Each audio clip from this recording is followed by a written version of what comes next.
on to Worlds 2024. That is the Arc de Triomphe. It's all about victory, and we'll see who snatches victory here between the first seed out of the LCK and the LPL as HLE takes on BLG. And let me just tell you, the people were excited. They were waiting in droves for both BLG and HLE. A lot of superstars on these respective lineups, and that's why the pressure is high today. Now, I've been reading The Count of Monte Cristo, and that is all about someone seeking revenge. Revenge for a long time, and in seeking that revenge and exacting it, he has to struggle with his inner demons as well as those that oppose him. Does this remind you of anyone? It's Peanut! Yes. The man gets the opportunity here in the quarterfinals to take revenge for not one, but two heartbreaking losses on Gen G last year. Absolutely. I'm here with Chronicler, who's very, very committed to this matchup today. Same for Emily and Ezreal, although I gather that Ezreal will be a bit less stressed. You know, it's Sunday. Yeah, we can save that for Sunday. I just get to sit back and enjoy two #1 seeds battling it out. I think it's going to be an absolute banger match today. I do as well. Now, yesterday we had Weibo up versus LNG, which, Emily, we did expect maybe to go to 5 because of it being an LPL matchup, but it was, again, Weibo triumphing. LPL matchups are always a banger. This was no exception. This went a lot closer to what we saw from these teams in the LPL. We did touch upon at the top of day yesterday how Weibo do so much to disrupt the map. From LNG, that's the way it went. I was a bit surprised that LNG were so out, like we were one very bad decision away from a sweep. I know. I mean, Xiao was popping off on Aurora, and it's just another example that things don't always go how they went in the Swiss stage. LNG is the 3-0 team. They kind of got dominated by Weibo. We don't know if we're going to have the same kind of results coming out here today. Maybe they have the miracle run in them once again. We'll see, but let's take a look at how today's teams stack up in our global power rankings powered by AWS, and it's very close.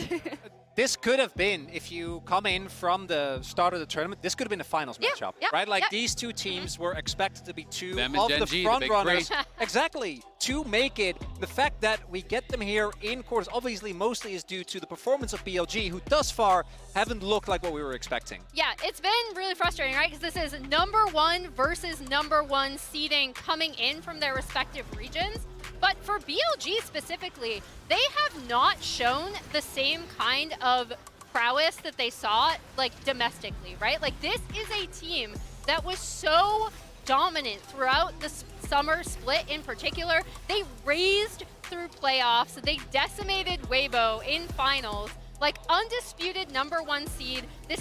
They were going into this championship thinking we are a tournament favorite for the title, and they have not looked all that great in Swiss. They haven't looked as dominant, but let's also be fair. Who did they lose to? T1, the defending world champions, and LNG, who went 3-0 and had a to G2. really good meta read, and a game to G2, absolutely. Another really strong team. So, you know, at the end of the day, it's like you can't always read in too much to a couple of best-of-1 losses. Yeah.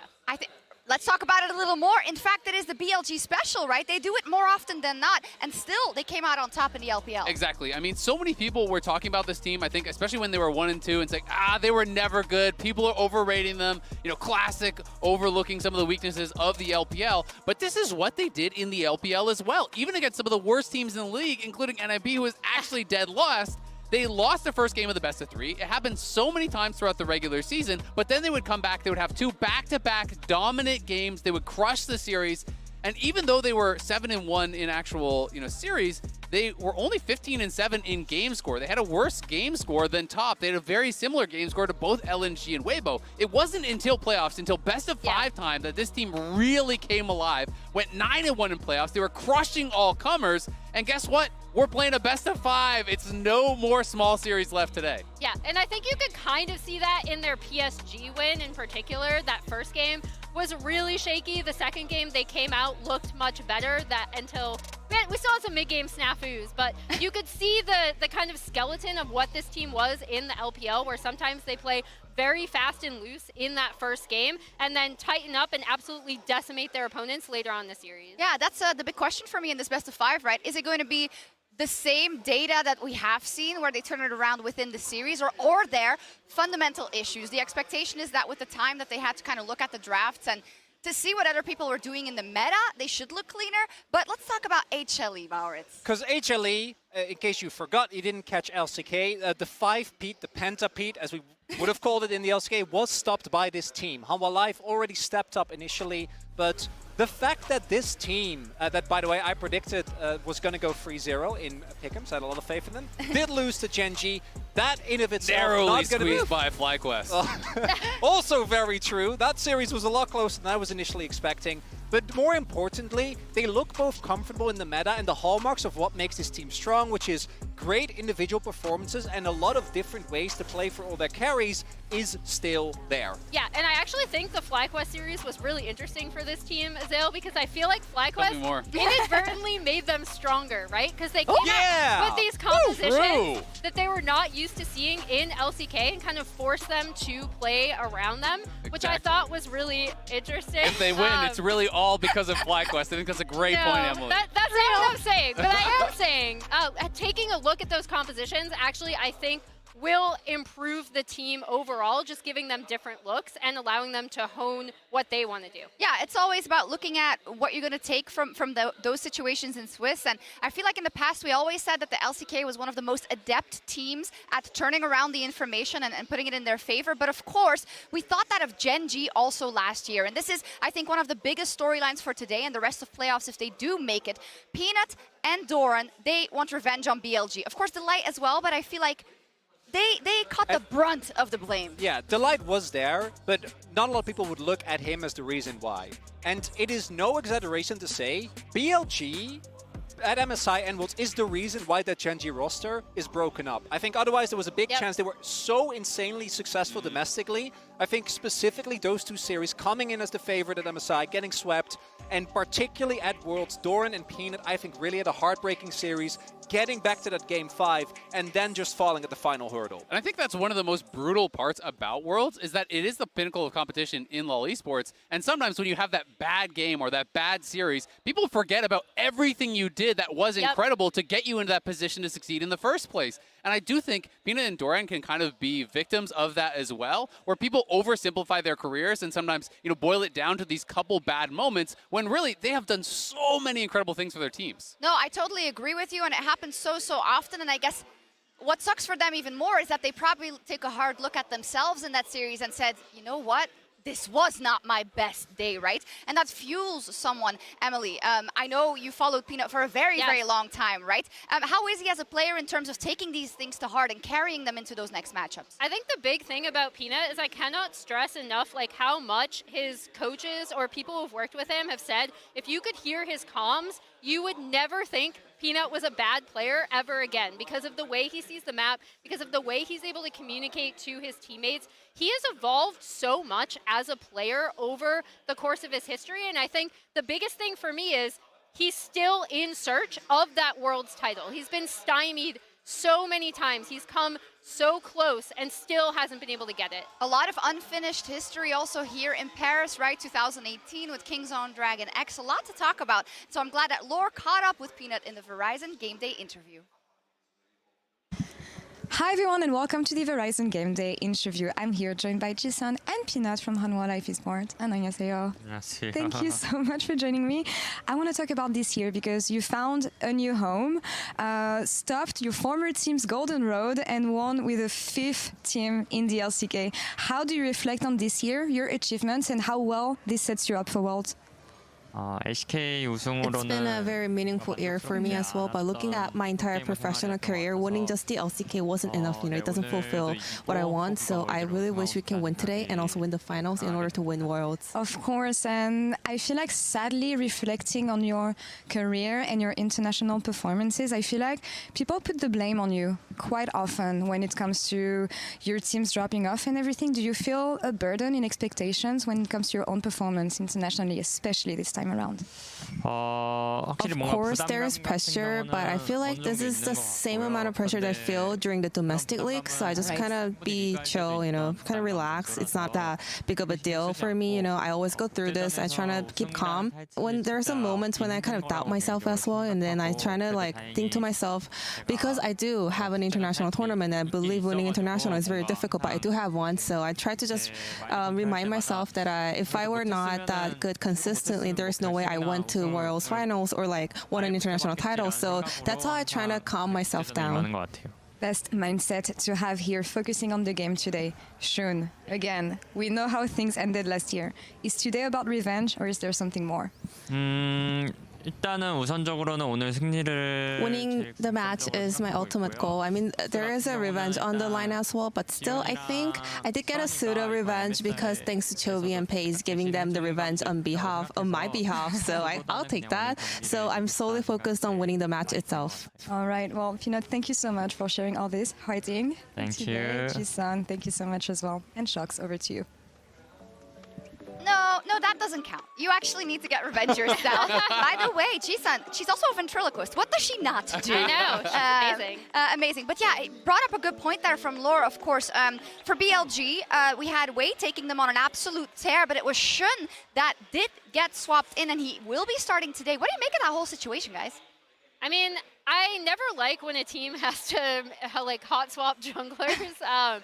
But in terms of Shun going up against Peanut, I do think he has a blueprint for how he would want to aggressively attack the jungle. Shun is someone who is known to play aggressively, go for super aggressive invades. So I'm not surprised that they're running Shun specifically into Peanut, but I'm also not surprised just because they typically swap and then stick with that person. It's also one of the biggest pieces of criticism specifically was the way that Shun played in those two series where the bot lane of Gen.G was getting dove so consistently, and many people criticized Peanut specifically for not adjusting his pathing, as that happened in what felt like every single game. It might happen again. A lot of interesting matchups here, and I also want to talk about the mid laner for BLG, who's brought in to make this a world's winning roster, Ezreal. Exactly, and I feel like he doesn't get nearly enough credit, both from the LPL scene and international. The LPL actually did a vote last year. It was over 300 people from the LPL team, as well as outside in the community, voted. This was their top 10. He didn't even make top 10. So I wanted to compare him to the top two players that were voted, Uzi as well as Clearlove. I think everyone can agree individually, Knight has the talent, has the skill. In my opinion, has been a top 3 mid laner in the world for quite some time.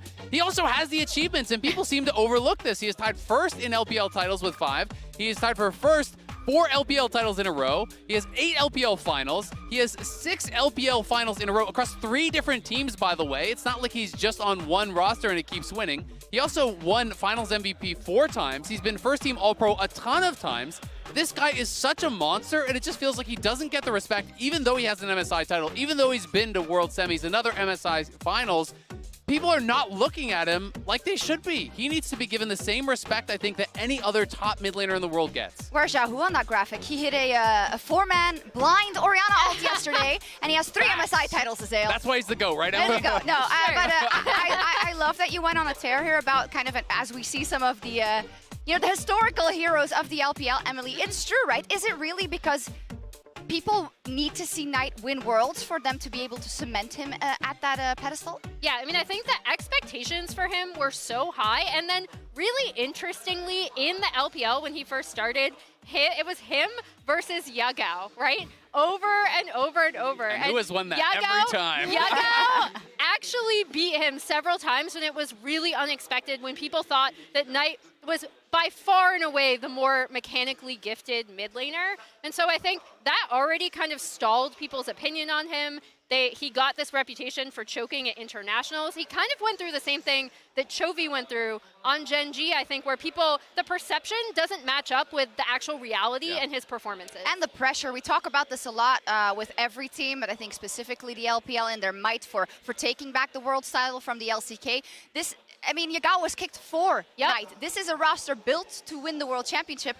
And it's so interesting to me if you contrast it to, Zeka on the other side. I'm going to give an example because this guy gets one chance and he makes the goal. He hits it home. Yeah. Like, how many chances does Knight need? So the downside of Less than Zeka Chovy. winning domestically, Whoa! the downside of Zeka winning is my favorite graphic of all time in the LCK was Chovy's wins versus Zeka wins. And that one best of 5 in That was a really 2022 good one. when Zeka beat him, that was the moment. But Zeka, his development over the last couple of years as a player who was, as good as he was, admittedly very limited in what he could do, I think over the last year and a half, that's just not true anymore. This guy has developed into a very versatile laner. First it was just melees, then he added Ahri on top. His Azir became world-class, and on the AD carry meta, he was one of the best. I think the only one, particularly in summer, who could match up to Chovy. And while World Championship titles are incredibly important, it's the pinnacle of all esports competition, it is reductive to boil down an entire career to how many times did you win Worlds. You could be the best player in the world and never win a title. That can happen. It is a team game.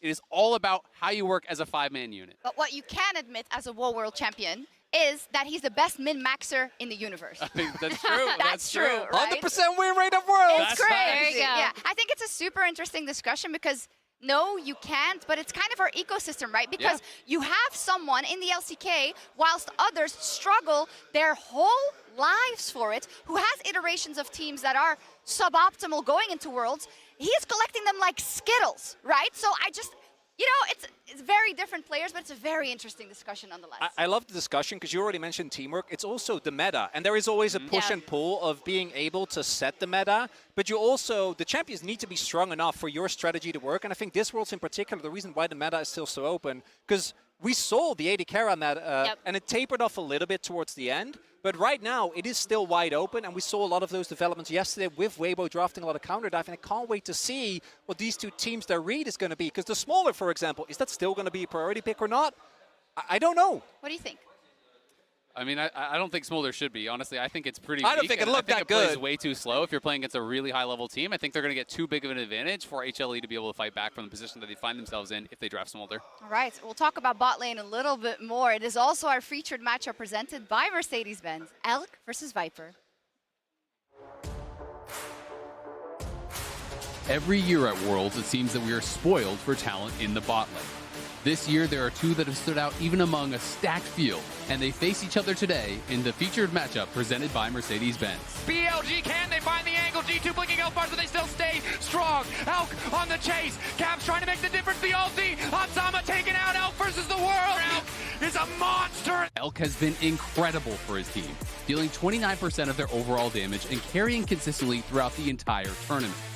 He has also proven himself to be a factor off the rip, as the emotional pillar that BLG needed in order to reach the top of the LPL.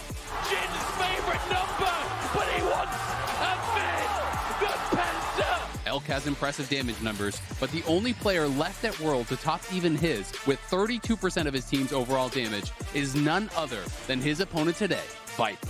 Whereas Elk is able to carry his team's games, Viper seems to be able to take on teams all by himself. Oh, Viper with the killer instinct. He goes in after Matsu. The bailout is not there in time. Viper with a 1v2. The young Hanwha bot laner is already a veteran to the world stage. He has carried games all tournament long and is determined to do so once again today and take his team all the way to the semifinals.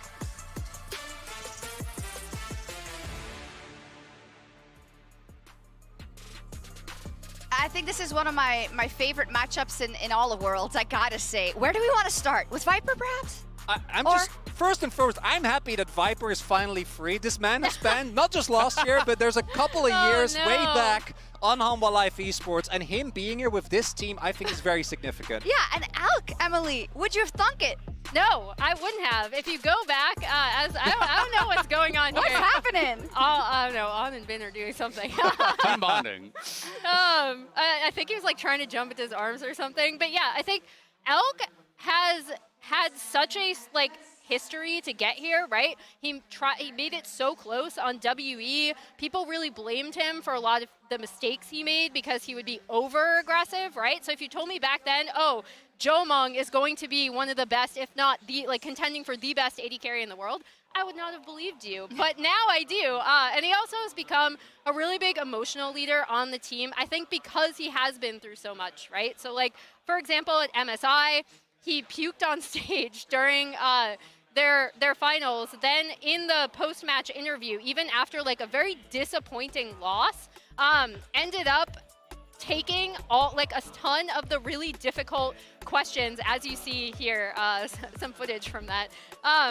But he ended up taking all of the difficult questions in their post-game press conference, right? So his younger teammates could kind of process the loss. And that's the kind of team leader he's really become on this BLG team. And you can also see the trust that the team has in him. And I'm sorry, Aphia, we got to go through this. I want to pull up the play that he made against G2, because that was a make or break moment, right? The game at that point felt very, very close. And to me, the hallmark of a good Ezreal is how does he use his E aggressively? Because we always talk about the safety that it provides him. But to me, a good Ezreal knows when to Arcane shift in to really maximize the damage. I'm expecting those Arcane those shots to hit. Shocks his eyes. Why are you doing this to her? Look at the amount of damage that he's able to put, not just because he's in range. Don't forget, on every single E, you also get the extra order that makes its way over. And if he doesn't make this play, BLG might not be here. Yeah, I'll tell you, if you would have been a fly on the wall at the analyst, that's what happened. So this game where G2 actually had a composition where they were in an okay position in this game, you believed deliriously in BLG. I took a look at that Ezreal and how he was ramping up, and I also took a look at the nickname next to it, and I was screaming, this Ezreal is going to bleep us. This Ezreal is going to bleep us. But I think that's a feeling I get very, very often with both of these AD carries, which I think it's one of the big reasons why it is such an exciting bot lane matchup to look at. But Viper has had these moments for Hanwha throughout the entirety of summer, right? Ezreal back then was even stronger, and there were so many games that stood or fell by him being able to outplay enemy teams and going in for those aggressive big plays. Yeah, and we saw it in the finals, right? That Ashe kept them from getting swept. And I know Ezreal, FlyQuest was on the receiving end. Yeah, we saw it at Worlds too, Emily. Thanks for reminding me. They were on the receiving end of some Viper action. Yeah, this was frustratingly well played from Viper. We're going to have to watch this back. He is so damn good. This was FlyQuest in their game against HLE. They're pushing down mid lane tower. There's 3 of them sitting there mid. And right as they kill the tower, Masu is going to hop forward. Doesn't look dangerous, right? There's a Renata behind you. There's also an Urgot behind you. But the problem is, notice the positioning here of Viper. He's going to back up. So just at max range, he's going to get 1 auto, and then he's going to press Q. The Q is just in range of only that player right there, so it doesn't go on the minions. All of the Q damage is going to hit here. Then, notice how he doesn't just immediately ult in straight into the E from Renata. Instead, he calmly is going to stack up his Rage Blade on these minions instead of panicking and say, I can make a big play here. He gets a 4 stack on it, then goes in, but that is not all. We're gonna watch right here as he takes the R in. Notice how he's already buffered his W. What are you doing, Viper? That's a rookie, you bully. Leave him alone. He hits the W onto Masu here, and then it's gonna be able to focus him down, and it gets even worse. Right as he procs it, no wasted autos, no wasted clicks, immediately is gonna refocus over onto the Renata here. And then notice right as this is going to expire, the bailout, you're going to use your Rend and get the kill on the Kaisa, and you're going to reset, right? Yeah. Right? Yeah. No, because he cleanses the handshake and goes into Invis, so there's no target for the Rend. Look at all the spears in him! They could have killed him! Great. But they can't. Viper's too good. He gets the kill, he kills the Renata, he walks out. I hate you. You know what? Not being able to rend. That's definitely a thing. That sucks. I also, you hate I feel like Mao and I are just listening to you guys. Yeah. Strong as hell. And you know what? FlyQuest is still in. So, maybe I overreacted. And this is going to be me by the end of the day if Hanwha don't get the win. So I'm not going to make fun of either of you, as I might find myself in the same position. Because again, I want to reiterate, I think that particularly last year at MSI, BLG had such a breakout performance. But even after the performance that they had, I think coming into the tournament, no one expected them to beat Gen G. So I feel like Hanwha, with what we've seen in the tournament thus far, should be the favorites. Hands down. Should be the favorites. It's quite interesting. I think we don't know if it's fake data, right, from the Swiss stage. We don't know how BLG is going to recuperate. What I think is so interesting, we practically did a lane-by-lane discussion, and last year, if you would have watched any single BLG pregame, it would have been bin until your ears were bleeding. What does that mean? I mean, he's been really quiet. No pun intended, I guess I said bin in that sentence. But outside of like a few Jax games, and I think a lot of it has to do with he hasn't been able to get the same lane pressure that we saw him be able to get in LPL. I do think when you're looking at like, okay, is this BLG team going to show up like they did domestically? That's the big question mark around them. Like, are we going to see the team that was favored to take this entire championship? I do think that Bin has to step up a bit from what we've seen from him. And I mean, I think that Bin is incredible at all aspects of the game, but so much when you talk to top laners about him, they talk about how impressive his laning is because he doesn't make any mistakes. He's so solid. He's not going to flip anything. He's not going to cheese anything. He's just going to win every trade, get every minion, create an advantage, and then eventually you have no options. But I think that is so heavily hampered by the fact that there's lane swaps almost every single game. If you don't have to lane against the guy, if you can put him down on these carry picks, he's not going to be as impactful. You know, even if he's even in the 1v1, he's behind where the other carries are, so he can't necessarily take over as early in a fight. And I do think because of that, the meta is hampering him and his playstyle. And when you look at his opponent, right, Doran is, I think, 90% of the time is... Say something nice about him. I will. is what I know you, because Ezreal was actually a big Doran defender, justifiably so, because 90% of the time, this guy is like a top 3, top 2, even arguably the best top in Korea on a given day. Without his Gragas, which again, I think is going to be a big deal today, because we know how much Bin loves to play Jax, and I think that Doran, when he's on form, can neutralize that. We saw him do it all the way back in spring 2023 when they were able to upset T1. The problem is, as I mentioned, volatility. The remaining 10% for Doran can be a trouble. And if he isn't able 105%, to keep, keep 95%, 10%. Today, oh, my math's not great. That's 2.5% per game today. Yeah, because if he's able to keep it together, I think that takes away one of the biggest win conditions that they've had so far. Yeah, it's the two big questions, I think. Will BLG be better than how they were in Swiss? And will HLE peak the way they could in the summer finals, right? This is, if both teams play towards their strength, should be one of the best of fires we see all tournaments. So I'd love to see how the fans voted in our MasterCard fan prediction of the day. I gotta say, you dropped the ball at home. You were very much for LNG yesterday. Who would predict it? You're at 80% now. It's closer today. Do you feel like this reflects reality? 69.5 versus 30.5? That's very one-sided. I feel like 70-30 is like an expected stomp.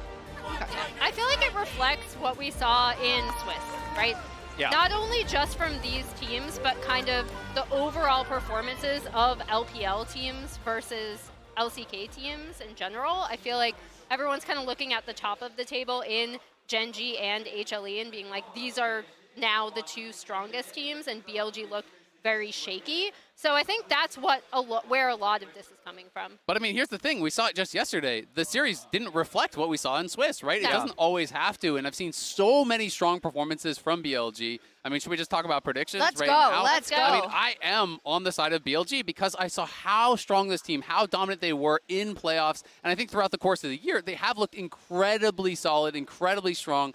I am, yes, kind of ignoring a little bit here. I'm kind of squinting and trying to not pay attention to some of these best-of-one losses. A little bit of cherry picking. But because I saw that happen so many times in the LPL summer and then it didn't become a factor in playoffs, I'm willing to give them a little bit of the benefit of the doubt and say that they are going to play beyond what they showed us so far at Worlds. Well, you're alone on the desk. Yeah. Emily? You want to go first? I think it's going to be really, really close. I think based on what I've seen from these two teams, the lane swap point is a really good one, actually. I think that's a good idea from Hanwha. I also don't think if Hanwha are swapping that Shun will be able to get the same advantages against Peanut specifically that we saw from him at Worlds, where he was just perma-diving bot. It's like Elk and On are setting that lane up, right? And then he's just diving it over and over and over again. And it's like, why do you not know it's coming at 3 minutes? I think it's going to be really, really close, though. I'm giving the slight edge to HLE. Yeah, for me, I'm going Hanwha Life 3-1. The big thing for me is, well, obviously I'm going to predict Hanwha Life, but the 3-1 specifically is because I trust that man on the screen right there. Zeka's development from what felt like kind of a one-hit wonder into the player that he is today. This is a player that we have seen neutralize the best mid laner over the last, I don't know how many years in Chovy. And if he's able to perform that job here today, I think that with the team fighting consistency, with Peanut's shot calling, and with Viper's team fighting, Hanwha Life can grab the win. I can understand why why you have faith in them, but I do sense a little bit of wavering, and I get it as well. I get it as well, for sure. We'll see. As we started with the tale of Monte Cristo, it is about a main character who wants revenge, and for Peanut, it will be the case to prove if he is the main character or if the main character is on the other side and is tremendous foe of BLG. The first seed of the LCK is going up against the first seed of the LPL in what should be one of the best quarterfinals we have ever seen. HLE versus BLG starts right now.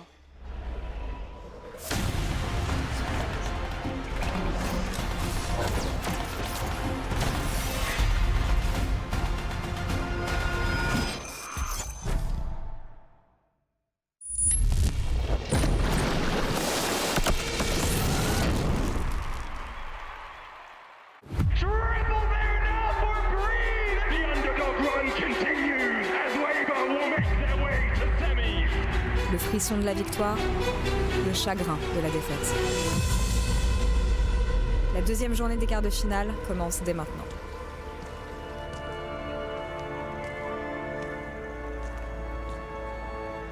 제가 BLG에 3년 전에 있었는데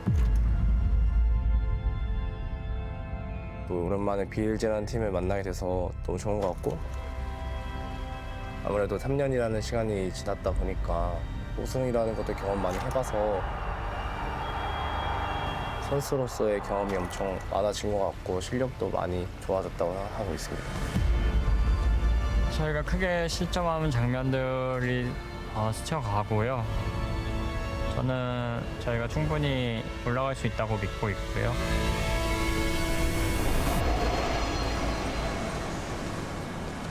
在瑞士呢，我们最艰难的时刻是我们1跟2的时候，因为我们再输一场就要回家了。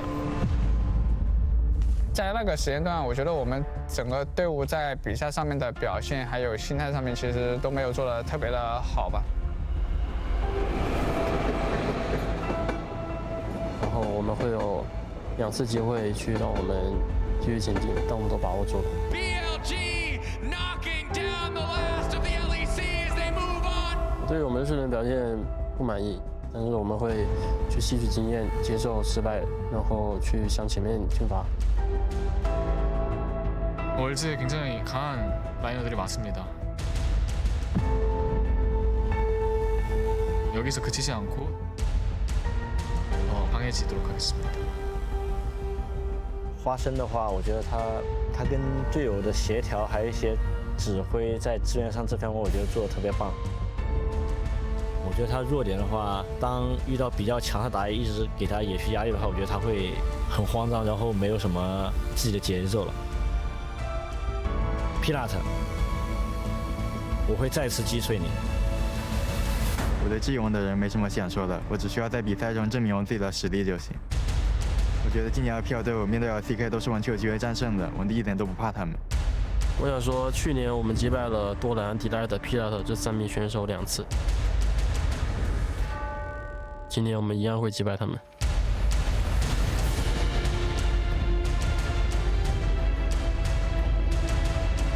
我们和韩华都是各自赛区的1号种子，这次我们会证明谁是最强的。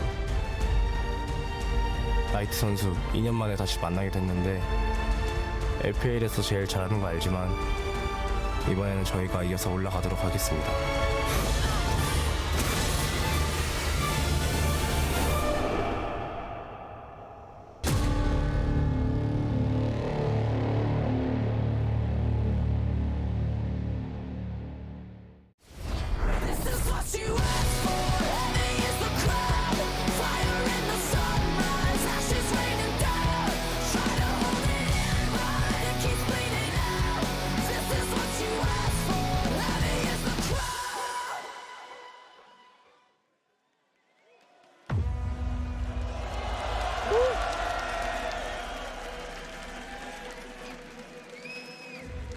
Mesdames et messieurs, bienvenue à l'Adidas Arena pour une nouvelle journée de compétition.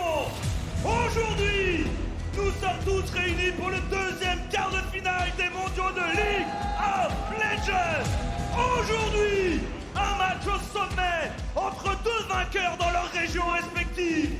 Premier entré dans l'arène, champion de LCK, accueillez Hanwha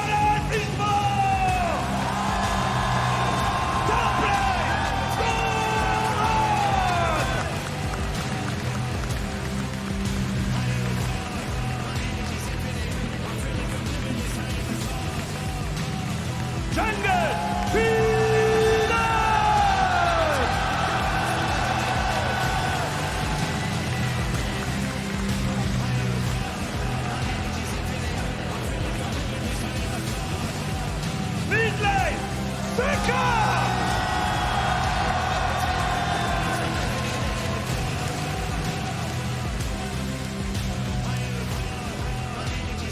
ADC Support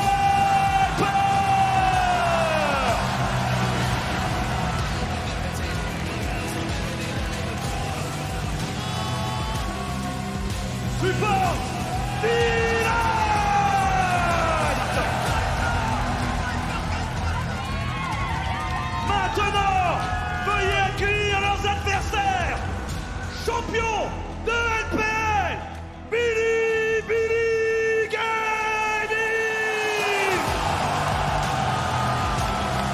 Top place,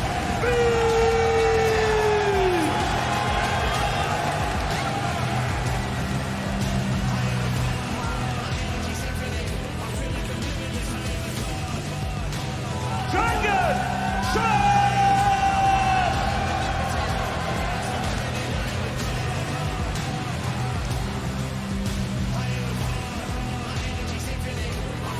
Midlane! Nice!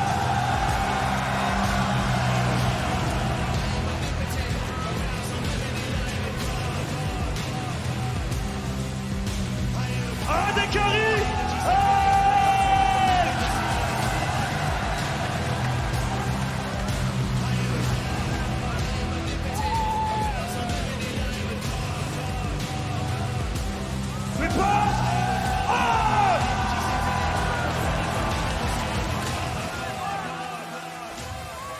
Paris, encore une fois, un tonnerre d'applaudissements pour quart de finaliste, Hanwha et BiliBili Gaming!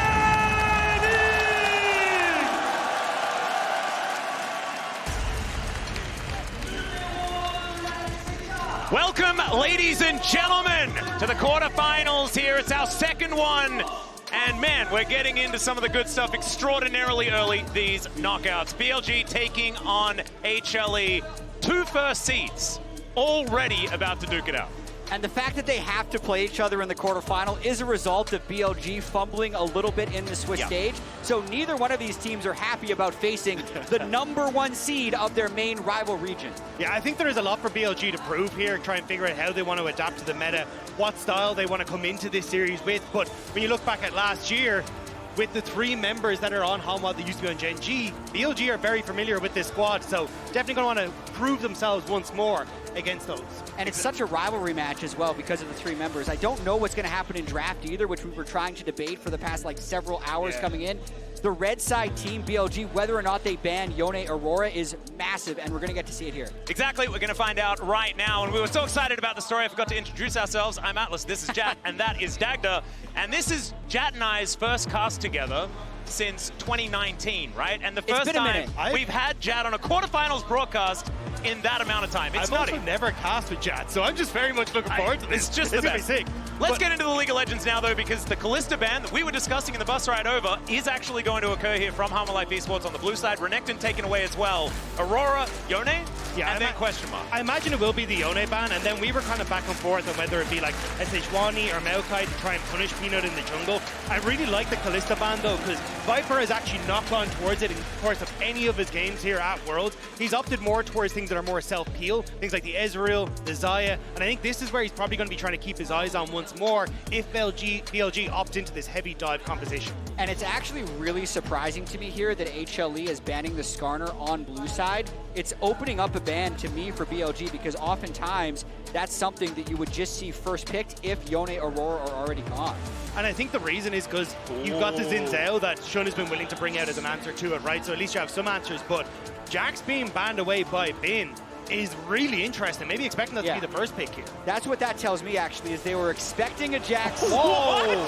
So they did the trade ban. And this is crazy, actually. Sylas was my pick for what's going to be the really defining pick for the rest of the World Championship. It ended up just getting banned yesterday. And here's why I think Sylas is strong. It's because so many of the meta champions actually have really good ultimates, so I think teams are going to be willing to just pick it early. I wasn't expecting a first pick Sylas, though. Yeah, I think it is basically a call-out, because I thought they'd ban the Ahri away from Night, but basically saying, hey, look, we don't care if you have the Ahri, we already have a good matchup into it. I want to see, though, what they decide to pair with this Ahri, though, because traditionally you want something that's a bit more, AD focused and can pack a punch, but Vi is exactly that champion coming through. Exactly right. And now, with AP coming out of the mid lane, it becomes much more difficult to pick that Morgana for the jungle, because your mid-jungle duo then gets a whole lot weaker with that damage profile. Peanut is a huge fan of playing Morgana, though, so we'll see whether he does pivot over to that. Nocturne up and available, though. There are a lot of things here, as there is the Gnar lock-in for Doran.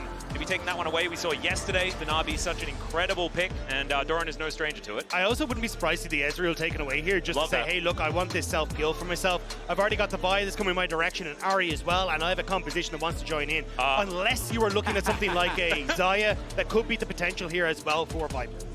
I would think that you would see Sejuani here, but it's a locked-in Poppy, and it can actually be a flex pick. I immediately thought Peanut, but you're exactly right. Could be Delight. Most of Worlds we've seen the Poppy as support. Delight has 2 Poppy games already, and lane swap could be a play for this. If I was BLG here, though, I'd take the Ezreal, or, well, it looks like they're going to go Rumble, but essentially just ban away engage supports, because either Peanut has to take that in towards the jungle, which is okay against what's on the opposite side, or you're just getting Delight off of things that he's been incredibly comfortable. So even if you want to go a Rell ban, Leona ban, and look to take the Rakan yourself here as BLG, I think you've set up for a really nice dive composition with great follow-up as well. Exactly, and we saw Ezreal find a ton of success yesterday, in part because so many teams are dominating with dive composition. So we were thinking that we might see higher and higher Ezreal priority, but now also in this phase of the draft, we have a mismatch at the roles that have been locked in, if I'm assuming that that Poppy is a support. So we'll see if BLG target bans the junglers with the next set. And the thing that's really interesting about Sylas as well is it does deter you from picking champions like Ashe that have sort of game-breaking ultimates, just because Sylas uses it and it does a bajillion damage as well. There are certain things that can be kind of warped by what's being decided here in just the first pick. I am curious as to what the plan is here for Hanwha Life, though, because I thought you'd actually see them trying to take an Ezreal for themselves, but with the Kai'Sa ban and already the Xayah gone, it nearly is inviting BLG to take the Ezreal. So maybe they have something in their back pockets of, hey, we've got some answer to an Ezreal, which is a late game scaler, or we just don't have to operate in that mid game with you. Yeah, I want to see some range to come out from Hanwha Life Esports, because right now they don't have a whole lot of it at all. Maybe if they do go for that Ezreal pickup, then it could be something like a Caitlyn picked up into it, another conversation that we had earlier on. They are going to play it safe, banning away the Ashe, of course. Elk, phenomenal Ashe player just in general. So many of AD carries really have been gravitating towards this pick, though, and we'll see what Elk is going to do. The Ezreal just does feel a bit like a no-brainer. Yeah, I think it's going to be the Ezreal taken away, but I've been trying to ponder what you could go on the opposite side, and I don't know if it is something like, hey, we're maybe going to pull out like a Senna that was talked about as we were coming into this tournament, but we haven't really seen, but instead just going to try and take away Delight's main engaged champion. And with Ezreal being up, I think Viper will play it. The other thing that I know isn't that popular is Mosquito Jhin, because you already have so many divers and he can stay really far back. So I wouldn't be too surprised if we end up seeing Elk on Jhin to pair with the Rell. There is a lot of damage on the side of BLG, so maybe we don't mind it as much, although I am definitely not exactly a Jhin enthusiast. The other option is a Miss Fortune, which when you've got so much lockdown and kind of AoE engages, that could work out very well, but you are heavily enforcing this mid-game spike for yourself as BLG, which could work out, but otherwise, if you can't burn down Hanwha, there's just so much DPS and self-heal. And it is actually the Poppy getting flexed to jungle, so the Sejuani ban ends up being burned by BLG. We'll have to see. We haven't seen much jungle Poppy here, and you're right, Dag, it's the MF. Yeah, Miss Fortune going to come in. Does feel like a bit of a dangerous game for MF, although you don't necessarily have sort of the classic counters in things like Leona that can have a really long-range solar flare to interrupt you and things like that. But there is Gnar, there is even the ultimate coming out from the Poppy as well that can get up to a decent range to knock her away. Certainly interruption available. But HLE definitely feeling real brawly with this composition and so much damage and wombo coming out of BLG. Yeah, I think BLG kind of spike off that 1 to 2 items and need to take over that game in the mid game. Otherwise, you do end up falling prey to the Sylas just getting too tanky, the late game Ezreal not being able to get locked down really by the squad, apart from maybe the buy. But I think you just have great opportunities to play out team fights as this game goes on later.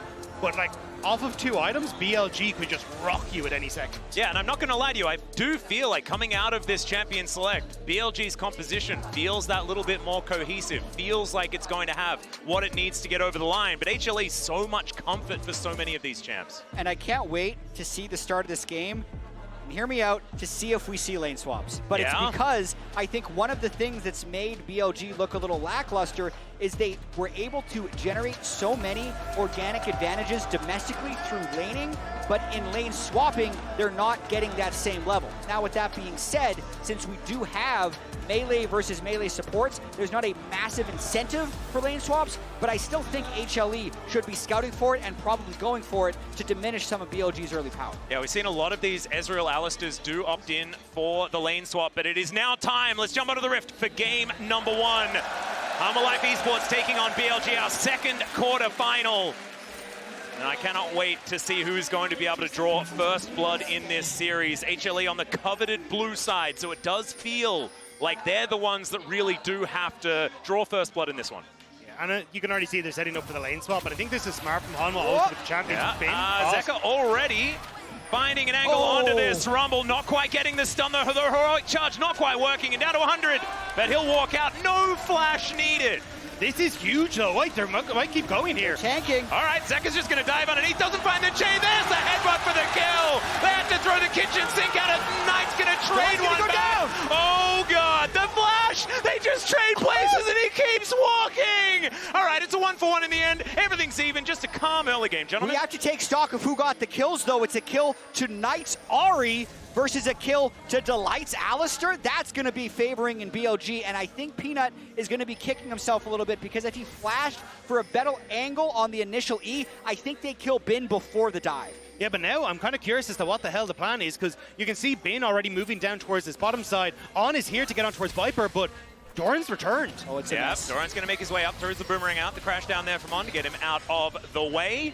I think it is a good time to remind everyone that Knight is pretty good at Ahri.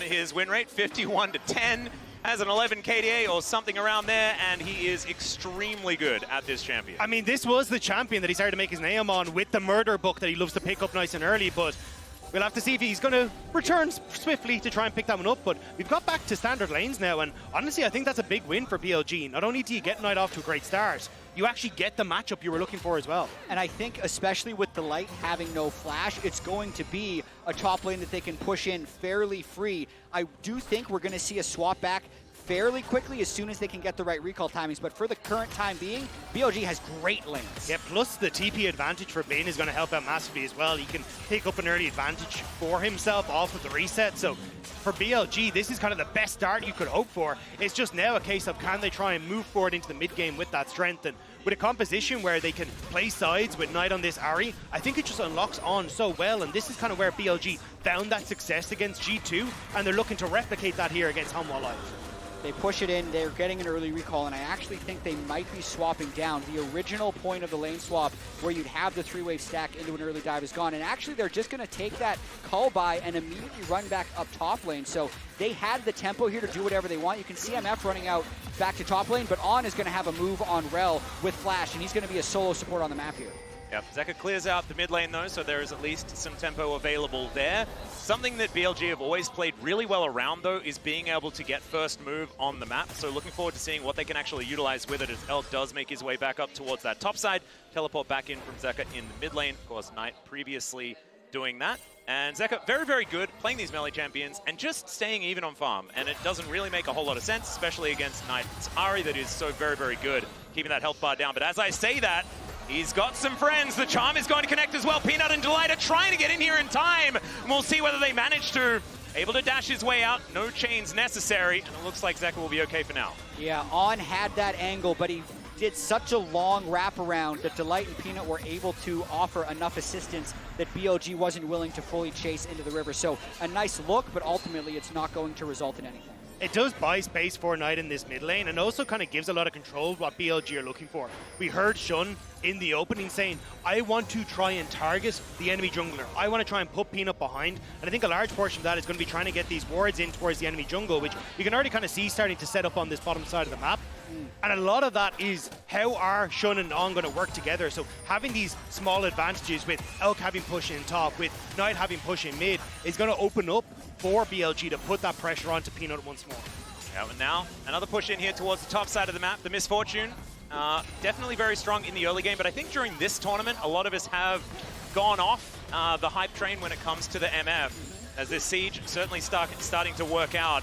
I love this conversation about junglers, though, gentlemen, because Peanut is on exactly the jungler that Peanut fans want him to be on. That is someone with a heck of a lot of utility and CC. The ability to farm camps and get strong, not as important for this guy, and we'll see whether he can make use of it in the ways that he has domestically. It's made him so incredibly terrifying throughout this season. And I think it's really interesting to see how Shun has come out on towards almost counterpicking himself, going towards the vibe, but giving himself that opportunity to go toe-to-toe with Peanut once more. This was the matchup we watched for BLG and Gen G so often last year. MSI went to BLG, Worlds went to BLG, but Peanut looking for that revenge, and it's not Wei who's opposite him. BLG up back in towards Shun to see if they can find some of that success once more with the change in jungle. Absolutely, but I will also say that BLG has pressure everywhere. Yeah. It's just a matter of whether or not they can convert it, because at the moment, HLE is absolutely on the back foot. Bin hit level 6 first, altered the wave, got an incredibly strong amount of tempo on his reset, and now we just need to see what the next play is. It looks like they're going to forego the dragon and just rush everybody into this rift scuttle right away. You can see Rumble and Ahri already deploying. Yep, you can see Delight. Level 4, as Vault Breaker being charged against Peanut. Level 5 already over here. You can see everyone converging on BLG. These grubs should belong to them, but we'll see whether Zeka can say anything about it. Yeah, they have to get out of here.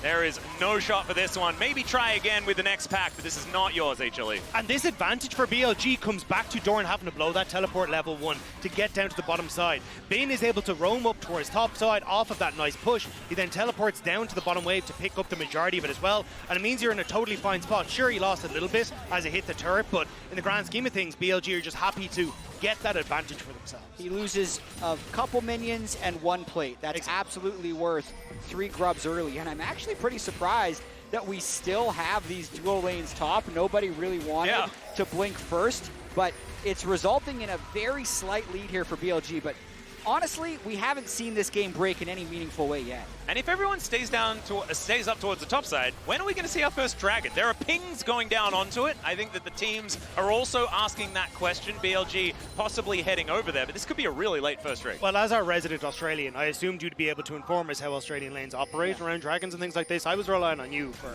Well, I for mean, it's just the opposite. It's just upside down, man. We're just the same as everyone else. Don't you worry. Our voices sound a bit weird, but that's about it. Okay, that's a flash pulverize. Headbutt comes back on to On. He's going to get knocked up. Zeka finds the chain, and he's got the Spirit Rush as well, so there should be no way out here for On. Zeka picks up the first one after our shenanigans in the level 1. And that is so big for Zeka, and Peanut with the control there. It's a play that happened on his side of the map when BLG was trying to play with their pushing lanes and actually get some type of deep vision. They punished so incredibly well.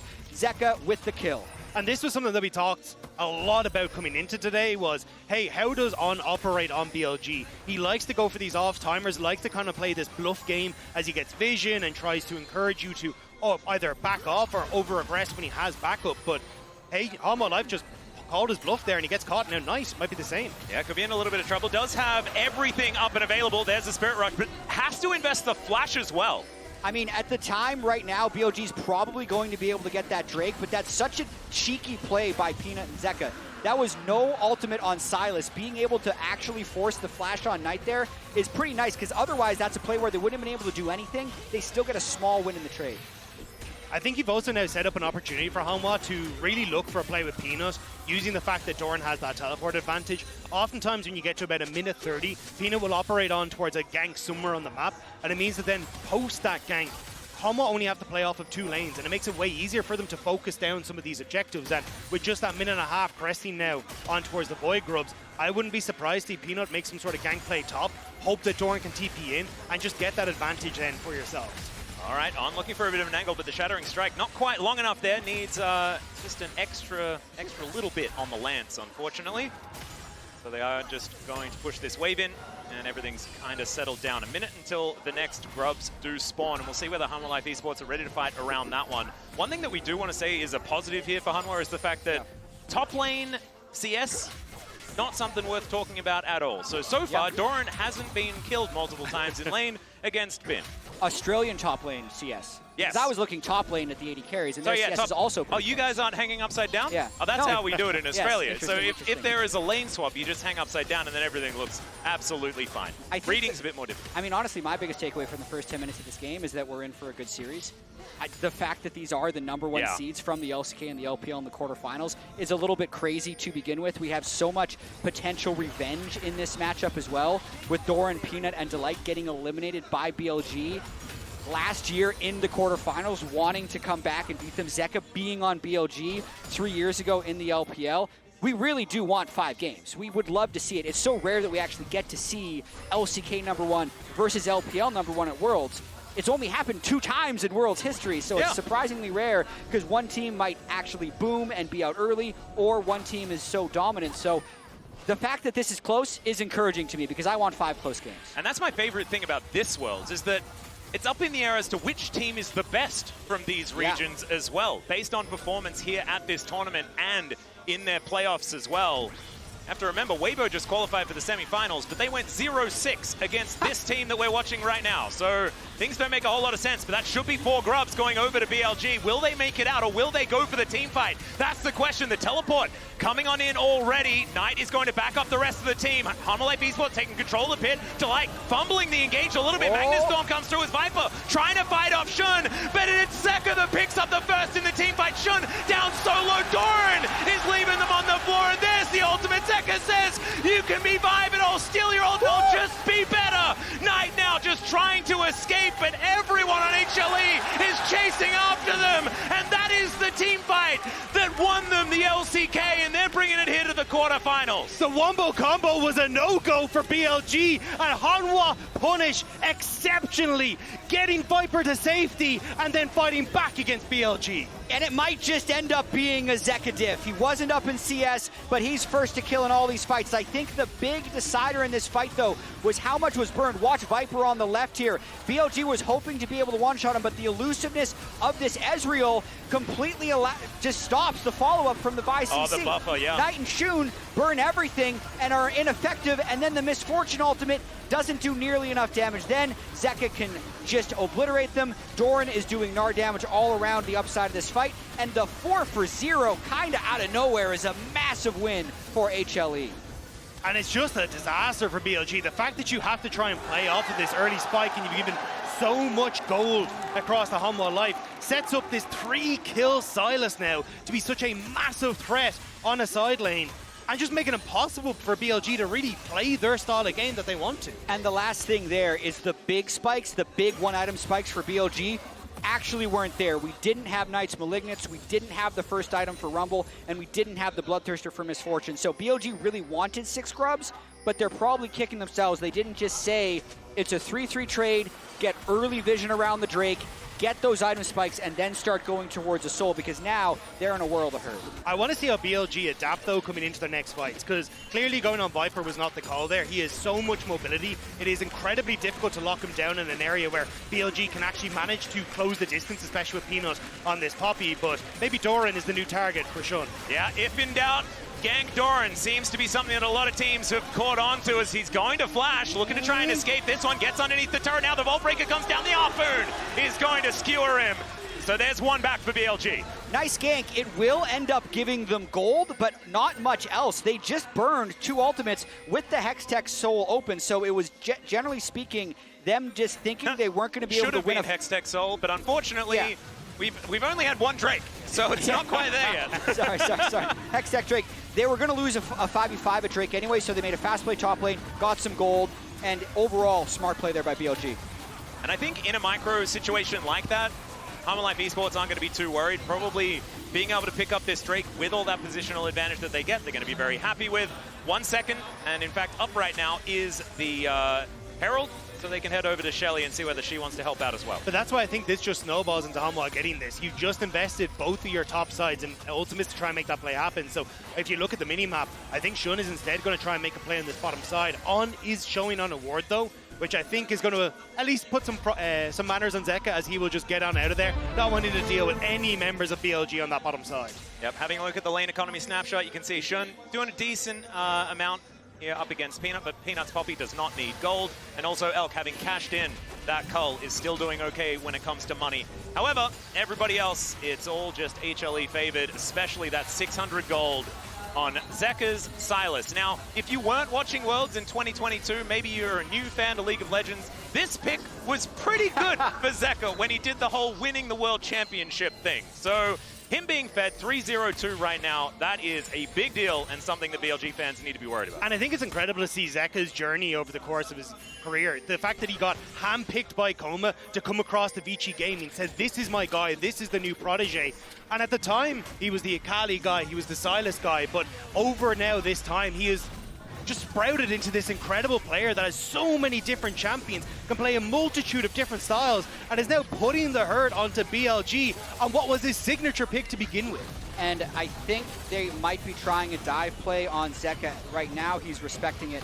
I think Zeka is a great example of success not being linear, because he peaked so hard at the 2022 World Championship, winning Worlds, and then was not nearly as good as people expected him to be the next year in the LCK, but has continued to work on his game, was actually very successful in the AD carry meta this year, and I think today is a better player than he's ever been, despite actually having that world title in 2022. So I can't wait to see what the future holds for Zeka. Yeah, I think the way that they sort of approached winning Worlds and what that meant for that DRX roster, I think they knew it was a miracle. As that's another charge. Here's a play. Doran looking to try and get out. Does have the hop. Gets over. There's a fade away. Decent ulti there from Peanut. Just for the disengage, but a teleport going to be invested. Knight lands the charm and says, all right, we'll take a TP. You guys can get out of here. They do lose the wave on bot lane, though, because that's where Zeka was starting to shift over to. So I think that's why we saw BLG back away. Obviously, Hanwha escaped quite a bit, but they're still losing small bits on the map. But you can still see both these squads immediately want to find any little advantage that they can. The double TP invested and try and make something happen. And I actually really want to credit BLG in this moment, because it was such a disaster at the second grub fight.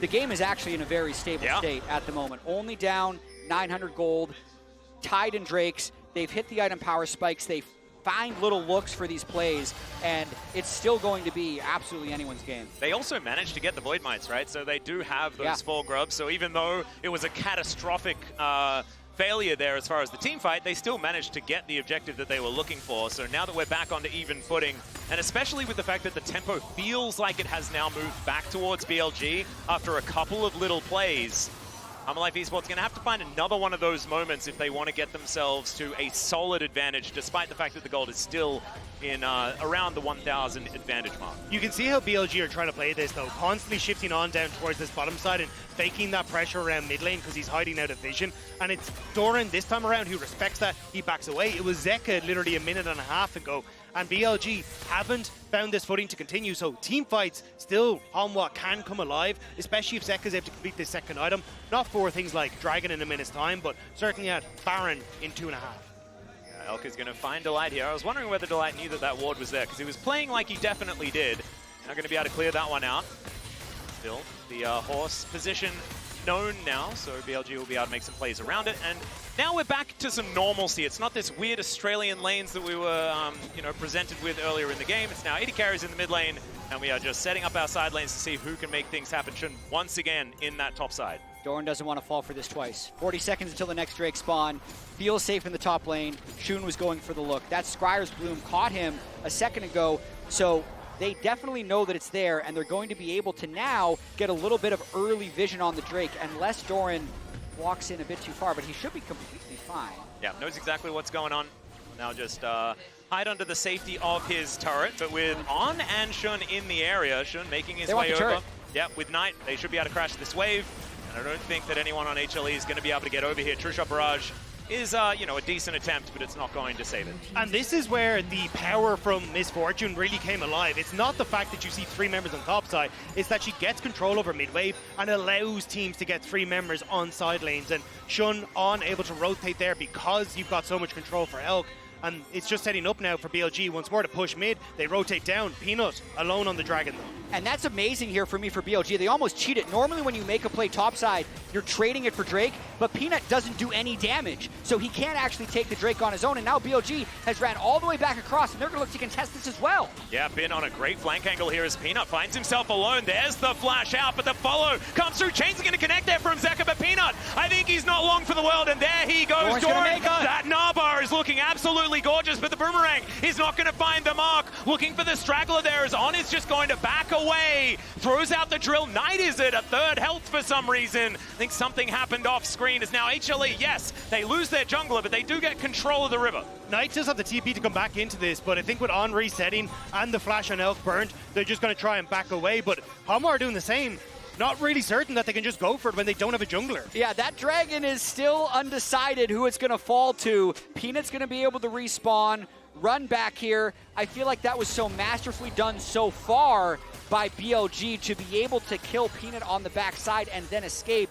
And they're seemingly not interested in the Drake, but they've been trading up over and over again. This team was down 2,000 gold 7 minutes ago, but their macro has been so immaculate that they've made it into a slight gold lead. And I think this is why picks like the Ahri, like the LeBlanc that we saw for Knight are so vital to this squad. It gives them that opportunity to try and play through side lanes, allows On to start rotating around the map, and especially for a player like Knight, there is so much pressure on him coming through from the LPL. This is the Chinese mid laner, the mid laner that started in the LPL, grew up in the LPL, is now getting to be the face of the LPL that could actually win a world title. Whereas when you look back, it's always been those LCK players that have come across the LPL that have won titles for them. So he is kind of the face that has been gifted across from Xiaohu to Knight to show up for the LPL. And having that desperate Swiss stage really does put a lot of pressure on him to step up once more. Yep, you're exactly right. Although I feel like Doinby is more of an LPL guy. Out of those mid laners that have won. We'll take Rookie, although you probably won't give him back. Okay, BLG now pushing down towards this bottom side as Zeka will catch that wave for now. And he's been a little bit more quiet. 2-item spike has now been hit. Got the dash cannon as well as that cool helmet that gives you just so much ability power. See what the 3rd item is going to be for Zeka, because right now it feels very offensive with his item choices. HLE now just grouping around this Baron, and I wonder how they're feeling about their composition, because looking at these 2 teams right now in a vacuum, these 2-item spikes that are coming in makes BLG absolutely terrifying, and I feel like HLE, as they get to like 3, that's when they're feeling like they might be able to weather some of the storm. I feel like you're absolutely correct in that take. BLG is extremely strong right now with their ability. Anybody that they pick, they're probably going to be able to one-shot. But I do feel that the Sylas, Ezreal, and even Alistar Gnar are a little bit inevitable if this game goes long enough. So still so much league to be played. HLE has to be a little cautious with how well BLG has been able to set up these side lane traps. And I think they're doing a pretty good job so far. This is a great game.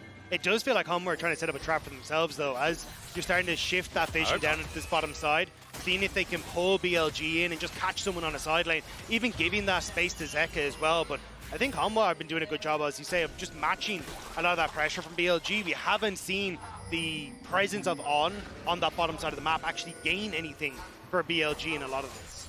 Yep, a lot of wards still surviving here in the Baron Pit as well. So BLG with a lot of information that is just sticking around. So don't need to be too worried about the Baron at the moment. Peanut taking a bit of damage here from Knight. I believe just found a charm and an Orbit Deception.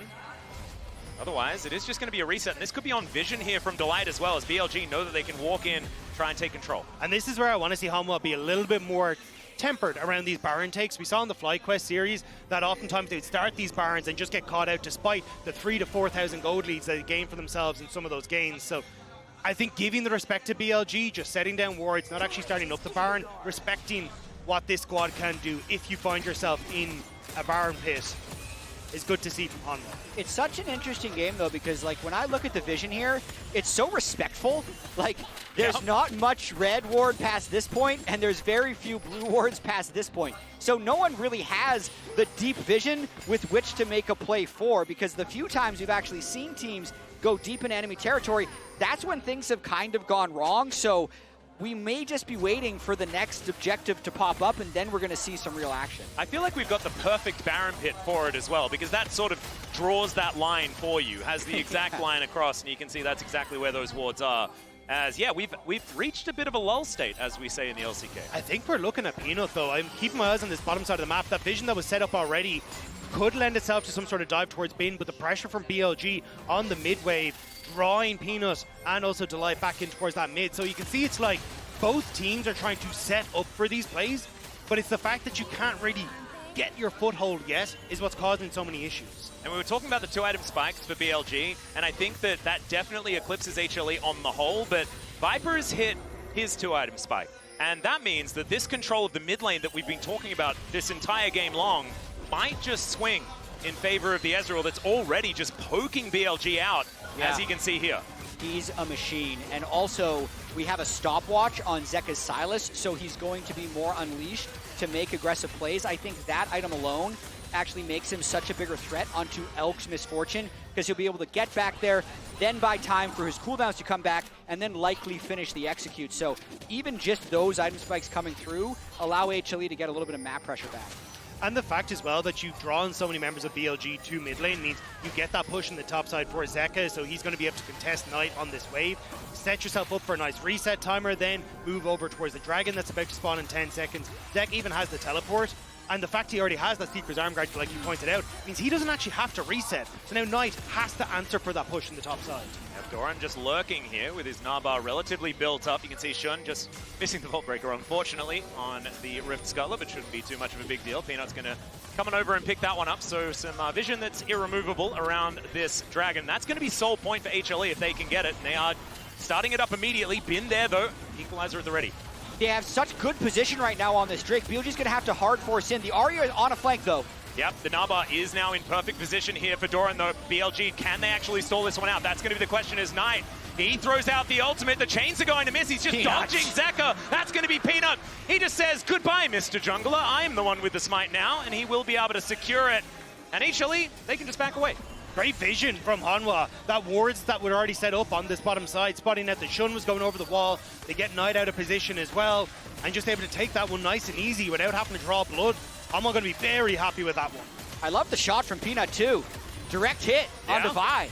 No actual chance for a Drake steal. I'd say there is even a little bit of fortune from BLG when Delight's headbutt knocked Knight away from Zeka's Sylas chains, because they might have been able to get his flash or maybe even kill him. So BLG was definitely not set up on that play as early as they would have wanted to be, and HLE being one Drake away from sole point puts him in the favorable position in the match. Yep, I'm very happy that we're seeing Peanut on this Poppy as well, because it's been one of his best champions for a really long time. I think him and Owner have been the best Poppy players from the LCK over the last 3 years or thereabouts. I think Owner has had some of the better recent games, but Poppy was always just that, Peanut was always just that guy that's been able to make this champion do some amazing stuff, but hasn't really been gravitating to it more recently. It's good to see it as there. Speaking of which, heroic charge, and there goes Knight! Blink and you'll miss it, and the Ahri is just dead. Now Shun's gonna face check it, Zeka that finds him, and he's just dashing around, making sure the enemy jungler cannot get into this Baron pit, and I think with just one pick, they'll be able to take this Baron after one ultimate takes them a Dragon. Will we get another team fight? The answer might be no, unless BLG find an angle here. There is a two-man Magnet Storm. They're off the Baron now as the bullet time does barely anything. Equalizer is gorgeous, but the Baron goes over to HLE, and I think that they should be able to disengage with just a little bit of stake left on the ground. Is on. Oh, you're by yourself, buddy. He should be taken down. It's the ultimate from Peanut. Says, all right, we'll just take what 20 minutes ago is going to happen. What a brawl around this Baron. It's a phenomenal pick from Hanwha, hopping over the wall, getting Knight, but BLG thought they saw their window of opportunity to come back, but dodging and ducking and diving away, Hanwha bring it back. And just Peanut That's this entire sequence to me. It's just Peanut. He starts the Baron a little bit. Knight then wants to check because he's suspicious. Flash, stun, one shot. But then, as the entire fight continues to play out, Zeka's zoning the Vi out. There's a slow contest by BLG, and you'll have to watch for Peanut's ejection to save HLE at the end. And again, it's Hanwha playing off of these small pockets of vision that they managed to set up.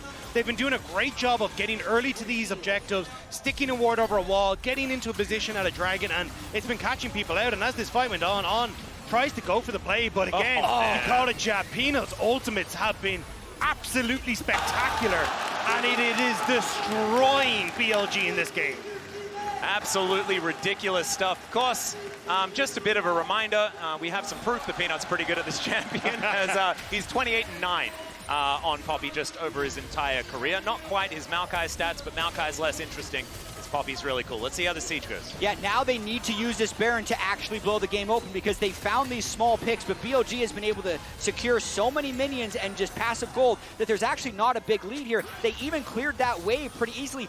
1/3 of the mid turret being down at 30 minutes. And good reaction there from Peanut, but he's not going to be able to react to the charm. They managed to lock him down to the bullet time, getting a fair bit of value. But the pulverize is huge. Delight knocks up 3, and the rest of HLE will knock the rest down. Ben is told to leave. Viper chasing him out at night, and his top laner are the only ones left alive unless Viper has something to say about it.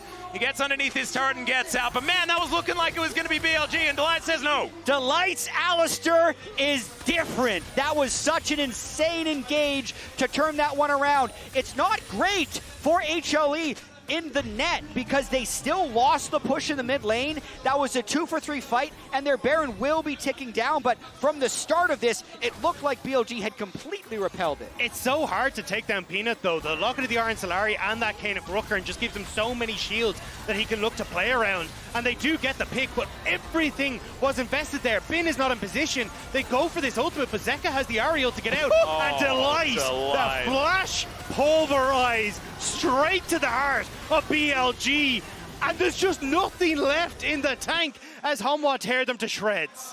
And you can see there are certainly some dejected faces on the side of BLG after that one, but they are still within 1,000 gold. There is nothing in this at all, but it's now Ocean Soul on the table for HLE, and BLG do not want them to get it.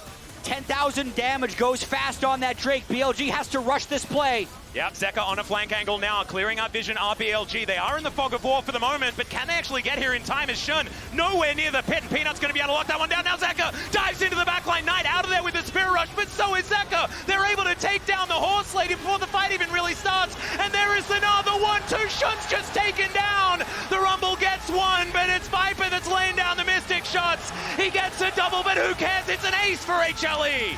BLG can't set up, and Hanwha are giving them a big old hug with all these melee champions. What year is BLG it? Is it 2022 again? Like, I don't... Zeka hasn't been doing this all year. Zeka Sylas always arrives. You can't short sell Viper, though. 606, 330 CS at 32 minutes on this Ezreal. The Baron buff is down. I don't think they can end it here, but my God, did they break this game open. Certainly did. They break the base open as well. Mid lane outer turret will finally go down, but the inhibitor on the bottom side of the map as well. This does feel like a real gut punch from HLE for the first time this game. And the last time we saw BLG go up against Doran, Peanut and Delight, they beat game 1, they took game 2. It was Gen.G having to find success to come back into that game to push it to game 5, but here, Hanwha do not let up. And you can just see that BLG is scattered with their approach. Shun's Vi is trying to steal along the backside. When he doesn't get it, Zeka just buys an insane amount of time. And he's just so incredibly mobile with that Ahri ultimate. He doesn't even have to use his arm guard at all the entire time. The Miss Fortune is hopelessly useless with how much mobility HLE has and the ability to disrupt the ultimate. It is impressive to watch. Yeah, the way Zeka just goes in, draws 3 people's attention, and then sacrifices half of his health bar and goes out again, right? And they can make that re-engage happen over and over again with BLG out of position. And this man first picked it. Yeah. He just blind picked it. Sylas is like, give me it, I'm gonna take over. This is good. He was the first tech champion to be introduced into League of Legends, I think. Like, you see good ultimates, you pick Sylas. You know, you need the door open for the... No, I guess not. That's not the way. It's going to be a threat for the rest of the series if you're willing to just lock it like that and have it pay off. The other crazy thing is that HLE blue side banning the Skarner, but it's because Peanut wanted to play Poppy, right? He's like, if I see the right angle, I'm going to hit him with the jungle Poppy. So both of those draft gambits have been paying off big time for HLE here in game one. And it's not only that, it's the fact that it's a flex pick as well. You can move that towards the bottom lane if you see an adjustment in the draft. So even now going into game two, you're not getting free information necessarily if that flex is going to come through. But now Baron back up on the table once again. And BLG looking to try and set up their 6,000 gold behind. And it's an Ocean Soul as well as Peanut. He comes out. There's another two-man pole. There goes Knight. He just doesn't get to play the game here in game number one. The bullet time actually getting some value, but they just sidestep it. Bin not allowed in, not allowed to do anything at all. That equalizer is still up and available from the death chamber as Doran somehow almost surviving. It is going to be the Gnar falling, but it's HLE that'll march towards the Nexus and look to close game one. The ace may not be clean, but the fight sure is from Hanwha. Beautiful flank, beautiful stuff, and a beautiful game one. HLE absolutely showing up. And there is the first Nexus to go down in the series. Kind of down at the draft, not going to lie, but it's Zeka's Sylas, it's Peanut's Poppy, it's Engaged for Delight. And with all that comfort, they roll over the top. And HLE remembers what happened last year. They popped the Gen G emote at the end as they're killing the BLG Nexus. 2 more, and they get their revenge. All right, but ladies and gentlemen, you can dominate the Rift with Opera GX. Get official league mods for your browser, access a dedicated Riot Corner for match schedules, tournament news, and enjoy a brand new co-streaming hub for live broadcast. But now it is time for us to go to a break. We're going to recover. We're going to look forward to game number 2. Make them believe, baby.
And if you're wondering why I move the way I do, I just feel so good, good, good.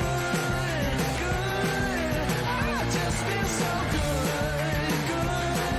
I just feel so good.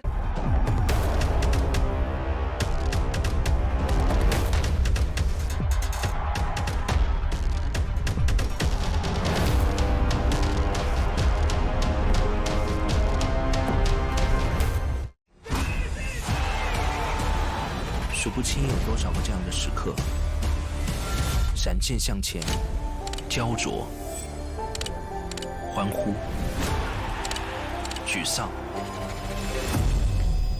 再来。